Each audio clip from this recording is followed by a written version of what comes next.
ब्रह्मांड के इशारे में नाचते हुए ये सितारे और हमारी दुनिया अपने साथ साथ उस अनंत जीवन को भी नचा रहे हैं जिसे ब्रह्मांड ने तोहफे के रूप में भूलोक को प्रदान किया था। जरा एक पल के लिए भूल जाइए अपने परिवारजनों और इस दुनिया के लोगों को और इस अनंत सन्नाटे और अकेलेपन को महसूस कीजिए जो ये बताने की कोशिश कर रही है कि मैं वो रहस्य हूँ जिसे तुम्हारी बुद्धि कभी समझ ही नहीं सकती।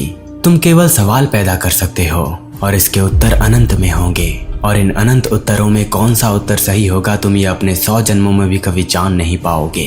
आज बात करेंगे हम अंत और विनाश की, उस डर की जिसे एहसास करने के बाद मानव का रक्त सूख जाता है। यहाँ मैं डरने या डराने की बात नहीं करने वाला, बल्कि आज हम इंडियन फिलॉसफी की अनंत गहराई में उतरेंगे और आज मैं यूनिवर्स के उस महासत्य की बात करने वाला हूँ जिसे सुनने के बाद आपको कहीं न कहीं अपने भीतर थोड़ी सी भी उस परम वास्तविकता का एहसास होगा जिसे हम इस माया और भ्रम के जगत में जड़ित होकर जान नहीं पाते हैं। पिछले वीडियो में हमने बात की थी शुरुआत की, प्रारंभ की और जन्म की कि कैसे ये अनंत पागलपन का निर्माण हुआ था ऋग्वेद के अनुसार। और आज हम जानेंगे कि क्या लिखा है ऋग्वेद में इस अनंत पागलपन की अंत की कथा, कैसे अंत होगा ये अखिल ब्रह्मांड।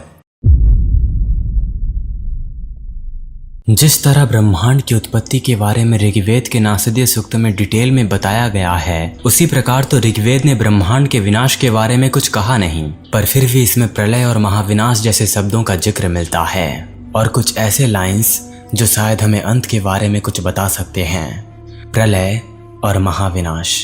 जब ब्रह्मांड का स्वामी अपना समर्थन वापस ले लेता है तो दुनिया ताश के पत्तों की तरह ढह जाती है। सूर्य चमकना बंद कर देता है और चंद्रमा अपनी रोशनी खो देता है और तारे आसमान से गिरते हैं। ये भयावह वाक्य हमें एक महाविनाश की याद दिलाती है कि जब अखिल ब्रह्मांड का स्वामी अपना समर्थन अपनी ओर वापस ले लेता है तो पूरी दुनिया एक ताश के पत्तों से निर्मित एक घर की तरह ढह जाती है।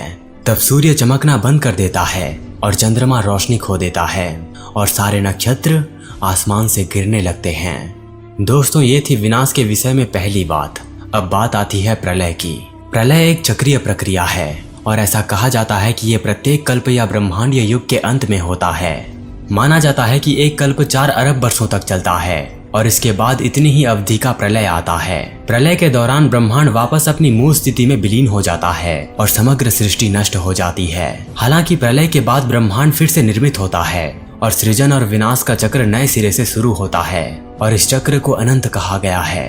पर भले ही ऋग्वेद ने विनाश की बात को इतने अच्छे तरीके से जिक्र ना किया हो, पर आप ये मत भूलिए कि अभी भी हमारे पास बाकी वेद, उपनिषद और हमारे शास्त्र मौजूद हैं जो जीवन के लक्ष्य से लेकर प्रकृति, ब्रह्म और ब्रह्मांड की अनंत बातें करते हैं, जिन्हें हम आगे आने वाले वीडियोस में एक एक करके जानने वाले हैं। तो आपका मूल्यवान समय देने के लिए धन्यवाद।